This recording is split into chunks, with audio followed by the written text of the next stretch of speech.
everyone, welcome to A String of the Past. My name is Michelle and I am so glad to have you here with me talking about knitting and cross stitch today. Recently I had quite a handful of subscribers. Well, I started with a small handful of subscribers and I've had a fair number of people join me and subscribe to my channel over the last couple of weeks. So thank you so much for that. If you left a comment, I really appreciate that. I have to admit that I'm very bad at doing that for other people. I really need to improve at connecting with other people when I watch their videos. I just so often have them on my TV or I'm on the treadmill when I'm watching other people's craft channels or floss tubes, and I should really go back when I have a keyboard and actually leave a comment because I know how much I appreciate that the other way around. So thank you so much if you've made an effort to connect. I'm here to talk about April and the things that I accomplished in craftiness. So I think it was a strong start to the month because I, as a teacher, was off for spring break for the first couple of weeks of April. So it felt good. I had lots going on, and then over the last few weeks, it's been very, very busy. School's been somewhat chaotic. Here in Alberta, where I live in Canada, it has been not a good time for COVID. Our cases are really, really surging, and we do have a fair number of people vaccinated, but I guess not nearly enough yet. And so, yeah, our cases have really been going up. So it has really impacted our school. We've had a number of kids on isolation back and forth since spring break, and just this past week we've gone completely online and will be online for the next 2 weeks for sure. So it's been a little bit hectic just trying to plan things and scramble and communicate with people and make sure that all of my lesson plans are ready to go online, and just a lot of things that, it's not that big of a deal, but definitely makes things a little more dramatic. So I did have a few days, which hasn't happened a ton in all of 2021 so far, a few days where I was so tired at the end of the day that I didn't even do a single thing. I didn't knit or cross stitch a single stitch of either. So that's when I know I'm really exhausted and worn out, which feels like I shouldn't be because I just had a really nice spring break, but it's been a little bit crazy since I came back. This month, if you've been around for previous months, I also have a goal of running 100 kilometers every month this year, and this was the first month that I completely failed at that. Our weather was just crazy. We had summery kinds of days followed by a blizzard a couple of days later, and it happened more than once that it would get hot and then freezing cold and snowy. And so I think I was using the snow as a little bit of an excuse, because once I start running outside, I like to keep running outside, and it was like, oh, the weather's not that great. At the beginning of the month, I just so stupidly stepped off a curb funny and kind of hurt my foot a little bit, and I didn't want to, it wasn't serious, but it was sore for a couple of days. I wanted to take it easy. So instead of scrambling at the end of the month like I have been all year and doing these long runs for like several days in a row, I just said, no, I'm not going to do it this month. But May is going to be better, I think. You probably notice that I say that every month about my goals, and then my lack of reaching those goals, and then my fierce optimism for the month ahead. That's just who I am. So for today's string of the past, or thing that's been created in the past, I've previously shown some things that my husband's grandma made, that my grandma and great grandma made. Today I'm going to just show something that I made, and not even a super long time ago. But this is the Find Your Fade shawl by Andrea Mowry, which I made about 4 years ago. I can remember it was one of the first patterns that I saw when my first daughter was born, and I hadn't really had time to knit in a while, and I just saw this stunning pattern, which I think a lot of people just fell in love with. I can't remember if I knew who Andrea Mowry was before this pattern, but just that beautiful picture that you'll see on the pattern page that kind of fades from yellow to red and was made all from hedgehog yarns that were really speckly and just kind of really subtly faded from one to the other. Mine is interesting because I feel like it just shows how in only about 4 years my style has maybe changed a little bit, my ability to maybe be just a tiny bit more daring's the wrong word, but you know what I mean, not feel so safe in my color choices. The ones that I picked for this, there are some solid colors in here and there are some variegated ones. I wouldn't really call any of them speckled because that really scared me at the time when I was choosing colors for this. For some reason I just couldn't wrap my head around speckled yarns, and of course now I have tons of them and I love knitting with them, but I do love how this turned out. I get lots of compliments on it when I wear it, and it is nice and huge and warm, and so I really love it. I could definitely see myself making another one someday, maybe with some different color choices, different yarn choices, but yeah, really good way to use up some of the scraps that I had from some other things before. So that's my string of the past. Knitting wise, I don't feel like I accomplished a whole lot this month. If you are tracking with me from the beginning, I have a plan to start a whole lot of things this year, both in knitting and cross stitch, which is probably just completely foolish to try to do all of the things all in the same year, but that's again just how I roll. I am loosely trying to participate in the Rainbow Sock Chronicles, which means that you knit a pair of socks every month and it follows like a rainbow order so that you end up with a whole array of sock colors at the end of the year. So I finished in April, not too long ago, my February socks. So these are the red ones. This is the Petty Harbour pattern by Rayna Curtis. If you watched my last episode, you know that I was like here and going down on the second sock at the end of last month. And these, for some reason, I think I was just getting a little tired of them. It's a great pattern. It's a little bit similar to what I did for my January socks, which was the Hermione's Every Day. So I don't know if it just kind of felt like I had made 4 socks kind of the same in a row, but it took me 9 different sittings to finish like this much of the sock, which is pretty ridiculous. I think I would just sit down, knit 4 rows, and then decide to work on cross stitch or something else that was maybe calling my name a little bit more. But I did get these done, and it feels great to have another pair of socks off the needles. I just cast on my March socks, which the color is supposed to be like an orange or a peach. So these are just getting started, but I can already tell that the pattern is kind of a nice switch from the last 4 socks that I made before.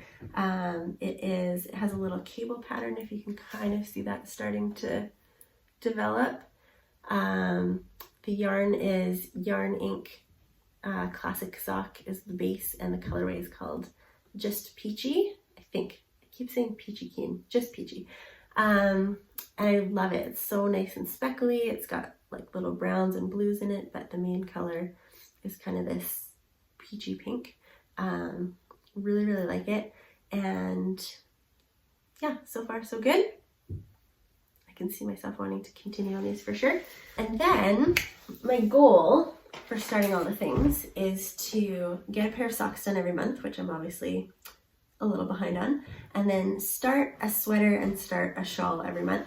And so far in the first third of 2021, because we're 4 months in now, I've started 1 sweater, and this is only my 2nd shawl. So I keep telling myself, oh, in the summer when I'm off as a teacher, I'll just get caught up on all the things. I'll just be starting things all the time. So we'll see how that goes. I'll keep you posted. Stick around and you'll see me probably fail at that. But I don't want to be pessimistic. I could wildly succeed. Maybe I'll have tons of time to knit. I have 2 little girls who are 4 and 2, and I'm just really starting to see how nicely they're beginning to play together, and how when they go outside, when the weather's nice, they're actually starting to kind of entertain each other a little bit more and interact with each other a little bit more. So I can maybe see how by the summer I'll have a few spare moments where maybe I can just observe them playing together from the deck in the backyard and maybe try to do something with my hands at the same time. It could be on the edge of this happening in my life, so we'll see. This is the Campside Shawl, which is a free pattern. It's been out for quite some time. I tend to be late to these kinds of parties. The designer is Alicia Plummer, I believe, and the yarn that I'm using for this is Youre in the base Big Sister, which is a DK weight. So I'm really, after a lot of fingering weight projects, really delighted to see how fast this is knitting up. This is just a couple of evenings of work, and I wanted to get to the eyelet section, or the beginning of it, because that's what most of the shawl looks like. It's got lots of eyelets throughout the whole thing. So I wanted to just give a little preview of that. This yarn, did I say this already? It's Yoth yarn, Big Sister, DK weight, and the colorway is called Saffron. It has a little bit of cashmere in it, and it is just absolutely delightful to work with. It just feels like butter, and it is great. So I'm going to be really excited to keep working on it. The cast on uses a garter tab cast on, which I've done a couple of times before, and I just was kind of questioning if I sort of rolled it down. I was like, did I start it on the wrong side? Was it supposed to be different than that? So I found myself one evening looking up the hashtag on Instagram, like zooming in on people's pictures, like, does theirs kind of look like mine? Clearly it doesn't matter if that's how detailed I had to look. When this is a big shawl that's around my neck, you're truly not going to be able to tell. But that is the beauty of Instagram, is I could tell that, yes, I did do it right. And so that gave me a little bit of peace of mind and made me excited to keep going forward. So that is that. Okay, on to cross stitch. So my goal, if I didn't say this before, is to start 2 cross stitch projects every month this year, including an extra one for my birthday month, which was in April. And then to also do Stitch Mania to its fullest. So Stitch Mania, I think, started in about 2015 or 2016 with the idea that in May you would just like start all the things. And so for that first year, it was whatever the year was, like 15 or 16. And then I think the idea was to kind of keep going. And I know that over the years, as people have participated multiple times, or people who are avid cross stitchers already have lots of projects on the go, people want to do things like Stitch Sania, where maybe they only choose one piece to focus on, all those kinds of things. But because I'm quite new to cross stitch and I don't have all of the things started, I was like, this is the year that I'm going to do Stitch Mania to its fullest, because it's also going to be potentially kind of the last official year that it happens, because the Facebook group that started it is going to come to an end. So I'm going to go for the full 21 starts. And in order to do that, I had to make sure that all of the things that I had wanted to start earlier in the year had gotten started. So this month I do have a lot of cross stitch starts and a lot of plans for starts coming up in the month ahead. So what I worked on this month was, this is probably what I spent some of the most time on. This is the Frosted Pumpkin Stitchery Cozy Cafe Sal. So this is the first clue, which I finished minus the beads. So it does feel very good to say that I actually completed something in kind of a mini sort of way. This also feels like a really nice, delightfully small piece of fabric compared to some of the ones that you're going to see me struggle to hold up, because I just also seem to really like to bite off a little more than I can chew in terms of really big projects that I want to start. But yeah, it feels good to have this first clue done, and I will have a lot of fond memories of working on this clue while watching a lovely show called Detectorists, which, if you have not seen or heard of that, it is great. It is on Amazon Prime, and it was a BBC show from a couple years back. It's not being made anymore, but it's just so, the premise just sounds so silly. It's about these 2 friends and their hobby is metal detecting, but it's just filled with like quirky characters, and it's so heartwarming, and it has 100% rating on Rotten Tomatoes, so I'm clearly not the only person that thinks this. It was great. So that's what I watched while I worked on this. During my spring break, things are still pretty shut down here, not a lot of traveling going on. up in Canada, but I was able to get away to the mountains with my family for a few nights and just stay in a little hotel. The first 2 days that we were there, we were able to use the hot tub by ourselves on, you know, a sign up kind of schedule. And then I think the third day that we were there, they closed it. So at least we kind of got that experience. We got to walk around, eat some food that we didn't have to cook. It was just a nice little break and change of scenery. And of course, always beautiful to go to the mountains, which we're really lucky to live quite near. So during that little break, I worked on a very large stitch along that is available on Etsy. It's called a Grand Vierlanden. I first heard about it, I think, on Shiloh XStitch MD's channel, but I don't know if she has started it yet. I know she had maybe intended to or planned to. So this is how far I've gotten. This is still on the January clue, but I was excited to get all those little crowns done. They were really, really fun. And then the letters, and I'm now getting into these little motifs here. This is a gigantic pattern. It is like 400 and something by 400 and something, and it will take forever.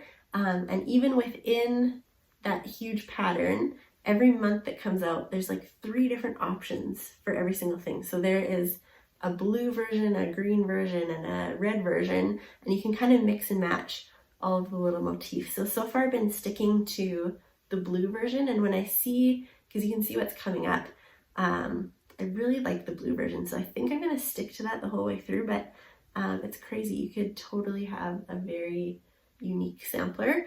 I am making mine a little bit more unique in the sense that I'm going to use more colors than the pattern calls for. You can kind of use one for the entire thing, or there's an option for using 2 different ones. And I have a little bit of a plan as to how I'm going to shift colors as it goes. So stay tuned. I hope that I can show you more of this pretty soon. But so far I have 3 different colors in there. And if you want to know what they are, I will have to write them perhaps in the show notes because I don't remember it all off the top of my head. So that's a Grand Vierlanden. And then I have a few others where this is probably going to be very similar to what my Stitch Mania recap is going to look like, where they all have just like little tiny bits and pieces started. This is going to be, I don't know what the deadline is on making birth samplers for your children, but I discovered or kind of rediscovered cross stitch long after my first daughter was born, and then I started to find all of these really pretty birth samplers on Etsy. I thought it would be really nice to have those for my children, so I intend to make each of them one. So this is my start on my first daughter's, and I think I only worked on it 1 or 2 days. I would have kept going, but I realized that one of the colors that I need next I didn't have, so I'm gonna have to make a trip to Michael's, I think, before I start on the next little part. But I really like how that's going so far, and I think it's gonna look great. Just based on the pattern, I think that there's not an actual like sample of it because it's comes from somewhere that I'll put in the show notes. I'm trying to think if I remember off the top of my head. But the shop has so many different choices of birth samplers, so I don't think there's like an actual like sample made up for each one of them. So the colors are kind of not what I was expecting based on like the little mock-up or whatever you would call it, but I really like the way that it's turning out so far, so that's great. Next I started the Frosted Pumpkin Stitchery Spring Sampler, and this is something that I had bought about a year, maybe not quite a year ago, when they had a sale on their patterns. And so I bought this as like a 4-pack, so it's got each of the seasons, and basically it's like a 5x5 square of a bunch of little boxes, and in each of the little boxes is a little symbol of that season or a little fun motif that relates to the season. And so I bought and just picked up very recently an order of stuff from Traditional Stitches, and so I was kind of waiting on this fabric to start it. I kind of intended to start them each month where that season starts. So for example, starting the spring one in March when it's the first day of spring, but I was waiting on fabric. So this fabric has some sparkle in it. I don't know if that really shows up on camera, but it's raw opalescent linen. I think it's by Zweigart, and I think I got the 32 count of this. So the pattern calls for 28 count, and so it'll end up being a tiny bit smaller overall. So I got one little box done on there. The boxes alternate kind of this like turquoisey and then like a lilac kind of purple, and each of the boxes is a little bit different. I was thinking that all of the green kind of boxes would look the same, but as I looked a little bit more closely on the pattern, they all kind of have a little unique border around them, so that's kind of fun. I haven't decided if I'm going to do all the borders first and then do the motifs inside. I have a feeling that it'll be tough to be patient to do all the borders first. I'm going to probably want to jump in to do some of the motifs in there. So that is that one. And then just last night, April 30th, had to get it in before the official start of Stitch Mania. Last year I bought the book Cross Stitch for the Soul by Emma Congdon, who is Stitchrovia, and it's a lot of like kind of graphic art of different quotes and things. And so this one is called Bloom Where You're Planted. I really love floral things, and so there's a whole bunch of flowers in this pattern. If I can stick a picture of it in here, I will. This is the Bloom Where You're Planted. So this is a very fancy bee that is starting to take shape, and that is as far as I got because I worked on it one day. And I realized I forgot what I intended to be my bonus birthday start. So in a string of the past tradition, which I think I've had to do this every single episode so far, I'm gonna have to go and get it. I'll be right back. Okay, so this is the Made to Create SAL that is done by Caterpillar Cross Stitch. And now that I have it, I realize, like, is this even worth showing you? Because this too I worked on for not even the entire time that I had to sit down one evening. This is, there's like a blue square on here that I think eventually turns into like a marker or something like that.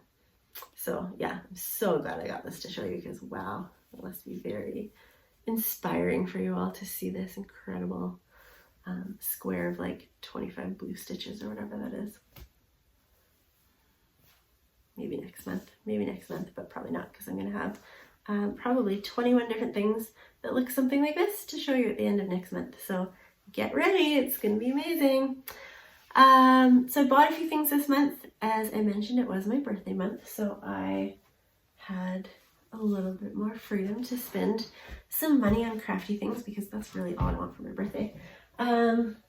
It also happened that, I don't know if I've ever made this connection before, that LYS Day or Local Yarn Store Day is in April. I think it always must be, and I never realized that, you know, that's a great time to shop for my birthday present. So I went to Yarn Twisters, my local yarn store very, very close by, and I got some DK weight yarn. This is like a commercial yarn. It's Estelle, it's their DK. One of them's called Paint and one of them's called Tweed. And this combination, I got a couple more skeins of each, but this combination is going to be for the Guthrie sweater by Caitlin Hunter. So it's like a colorwork sweater where you sort of have a main color and then the colorwork pattern. People have done it lots of different ways. Some people use 2 solid colors, some people use a variegated color, but I think these will be really fun together and it'll make for maybe kind of a subtle pattern when you see what the colorwork looks like. So that is for that. And then with the Rainbow Sock Chronicles that I'm hoping to do, and maybe we'll have a hope of getting caught up on, I'm always trying to think ahead of what colors I'm going to need. And purple is something that I don't have a lot of in my stash. So when I saw this very vibrant purple Ancient Arts, the colorway is called Purple Sequins, which is also very fun. I got it and it's great. I think now I am at least 4 or 5 of my yarns that I have planned. My first 2 pairs of socks are both Ancient Arts. And so now I have another one as well, because they obviously make fabulous colors and they are local to me as well. So I bought that. I bought some fabrics from Traditional Stitches, which is also close-ish to me, a little bit of a trek. So I was able to go on a little excursion with my family to go pick it up last weekend.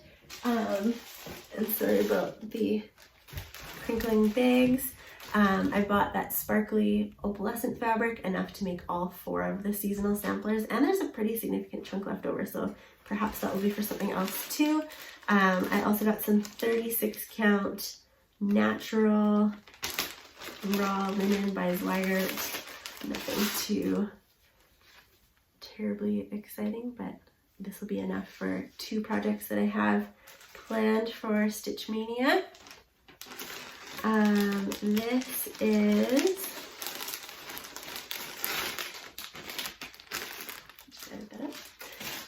this is a pretty small little piece. It is called Graceful Gray, and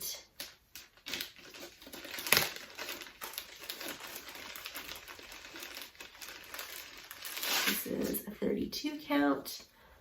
It's a little bit stiffer than some of the Zweigart fabrics. I think this is, it says Permin / witch oat. I've heard people talk about witch oat before. Never heard the Permin part, but I don't know what that means. So that'll be for one smaller pattern, because I do actually have a couple of smaller ones in there along with my humongous ones that I intend to start. And then just another very simple, I don't even know if I need to take it out of the bag, antique white 36 count Zweigart. Probably good for a couple of projects as well. So I'm slowly acquiring all the things that I'm going to need for Stitch Mania. I have an order of things coming in from 123 Stitch as well, and I checked the tracking on it. I ordered from them for the first time in the summer, and I think there was something going on with the US Postal Service at the time. I can't really remember what the deal was, but my package sat in Los Angeles for like 3 weeks, I think, before it moved through customs. I think it's already through customs this time, so that gives me lots of hope that it will arrive with still some Stitch Mania time left. I have some like pre-gridded fabric coming, because I am starting a couple of full coverage pieces, because, you know, that is just a nice crazy thing to do, just start a couple of them in the same month and just have them going on for the next several years. While my husband is busy planning for the financial side of our retirement, I am already planning the activity side, because I'm still going to be working on so many of these projects in like 20 years. So get ready, or maybe 30 years. So Stitch Mania, I plan on starting 21 different things. I probably won't show you every single one of them, because I'll just be showing you the progress that I've made. Here are a few of the patterns that I'm planning on starting. So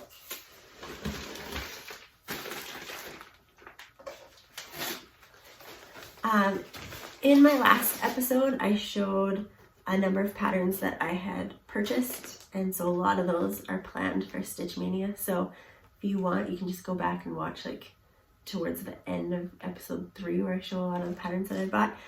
These are some of the ones that I have in physical paper pattern form. I can't really decide what I like better at this point. Some of these paper patterns do make me a little bit nervous. I think I might have to make myself like a working copy so I can maybe check things off. Because when you get a PDF and you can print it off yourself, I don't care really about marking all of those things up, because I know I can just print it again. But this feels like a little bit more precious and permanent, that if you do something to it, you won't be able to see it again. So this is by Madame Chantilly, and she, or they, whatever you would call that company, has all of these cake trays, which are really fun. There are tons for different seasons and different holidays. So this is the spring one. This is one that I chose to buy first. This is by Long Dog Samplers. It's maybe a more recent-ish one. I guess it says 2020 on it, so that makes sense. And I just love the colors in this. I have bought some of the floss for it already, and it is my first intro to fancy floss. I think it calls for gentle arts. So I bought a few of them, and so far I've only used DMC in my cross stitch. So this will be an interesting experiment to see if I like it and see if it is truly super amazing. I'm sure I'm gonna really like it. This pattern I bought, I think on 123stitch a couple of orders ago. This is by Tiny Modernist. And I'm usually not huge on stitching people, but something about this, I just love this pattern. Probably the flowers and those cute little ducks or geese that are in there, and the bunnies. I just think it's really cute, and I just like how it's sort of stitching related. It's called the Stitch Goddess, so it's got lots of little like notions and crafty things in it too. I really like that. And the fabric that I'm going to be using is, I think, what is called for in the pattern, or very close to. Picture this plus dwarf. Yeah. So it looks, in real life, I feel like it looks a little bit lighter than what it shows in the pattern photo, but it probably is actually the same thing because sometimes it's tough to capture that in photos. So that's kind of fun. I have a lot of my projects on just very plain colors right now, so it'll be nice to do a hand dye fabric. And then a similar color of fabric. This one is a little bit darker, and also by Tiny Modernist. I don't even think I realized that. This I bought nearly a year ago, and all the floss for it, and kitted it all up, and I've been, once I kind of decided that 2021 was going to be my year of starting things, I decided to hold off on it. This is Unicorn Tapestry by Tiny Modernist, and I guess now that I see the two of them side by side at the same time, like, oh yeah, I can see why I like both of these. They have some kind of similar motifs in them, and a similar like symmetry of them, similar colors. Makes a lot of sense. And this, I have also been hanging on to this pattern for a little while. In my first episode, I talked about a trip that my family had taken to Phoenix, obviously way before the pandemic. And it was my first and really only true experience shopping in a needlework shop, and I didn't even really know that I was that into cross stitch. I just missed out so much on a big opportunity to browse. But I knew about Satsuma Street from Etsy, and when I saw that they had Satsuma Street patterns, this is one that I had wanted to make. So this one's shifting into a Christmas theme. I have a lot of spring stuff going on. Obviously won't be done this for this Christmas, but I really like this, and I have had the fabric for it for quite a while as well. I think I bought the fabric back in June of last year, so that would be nice to get that one started too. And then this was maybe kind of a cross stitch purchasing blunder. I'm sure it'll be okay in terms of like it'll work, it'll be fine, but I just don't know if I bought it in the most ethical way possible, because when you start out you're like always looking for cross stitch stuff everywhere, and so I looked on Amazon and this kit came up, and it just seemed like so reasonable, the price was so good, and I realized later after watching maybe some other people's floss tubes that maybe buying patterns on Amazon is not the most legit way to do that. I'm not totally sure, so I'll try to research that a little bit more in the future, but I do have this kit that came from Amazon. It is called Return from Christmas, and it is like a full coverage piece. So again, that's going to take a very long time. And yeah,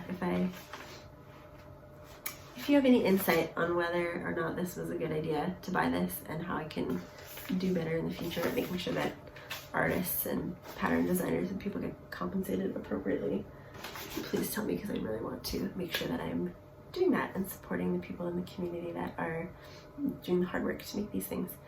So yeah, that is my month in a nutshell. I will be back at the end of May to show you the mini teeny tiny little starts that I have, and I'm looking forward to that. I'm looking forward to finally starting a lot of projects that I have been just really eager and saving up for this long time, and I know that every single one of them I'm gonna feel a little bit sad to have to put down and leave to the side, but of course I am bringing this on myself and I am choosing this method for myself, so I have only myself to blame if I have to put things aside for a little while. So I hope you take care. Thanks again so much for joining me. I hope that if you are participating in Stitch Mania, that it is tons of fun for you.